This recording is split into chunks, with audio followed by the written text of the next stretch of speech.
Cake কিনতে হবে। ও চলে যাচ্ছে দোকানে, ভাইয়া তোমার দোকানে কত কত দামের কেক আছে? আরে বেটা এটা হলো 100 টাকা দাম, এটা 200 টাকা দাম, কোনটা নিবে? তারপরে বলে আরে ভাইয়া আমার কাছে তো এখন টাকা নাই, 2-3 দিন বাদ আমার বার্থডে, তো এই কেকটা রেখে দাও, আমি টাকা জড়ো করে নিয়ে যাবো। ঠিক আছে ভাই? আরে ঠিক আছে বেটা, নিয়ে যাস, চলে যা।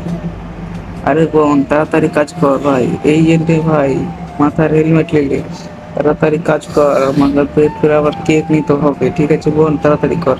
ঠিক আছে ভাই। আরে ভাই আমার তো পয়েন্ট কাঁটা বেঁধে গেল। কি হলো বোন তোর? আরে ভাই আমার কাঁটা বেঁধে গেল পয়েন্ট, আমাকে একটা জুতো নিয়ে দে না। তারপরে ভাই বলছে আরে ভাই না, আমার কেক আগে বাদ দিয়ে এখন একটা জুতো কিনে দিতে হবে আমার বোনকে। ঠিক আছে বোন চল, তোকে একটা জুতোগুলা কিনে দেবো। তারপরে ছেলেটা চলে যায় জুতো কিনে দিন, আর বোনটাকে নিয়ে চলে যায়। তারপর আঙ্কেল আমাকে একটা জুতো দেন তো আমার বোনের জন্য। আরে ভিখারি তোরা জুতোর তোর কাজই নেই তোদের। আরে আঙ্কেল দেন না, আমার কাছে তো অনেক টাকা ছিল, শেষ হয়ে গেছে।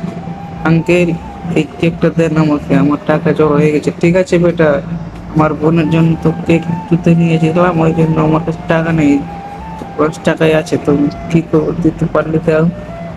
আর ঠিক আছে বেটা চলো আমরা চলে যাচ্ছি। আরে বেটা খারো যা, তোদের জন্য আজকের পার্সেল হলো 5 টাকা দাম কেকটা। 5 টাকা দিয়ে তারপর কেকটা নিয়ে চলে যায়।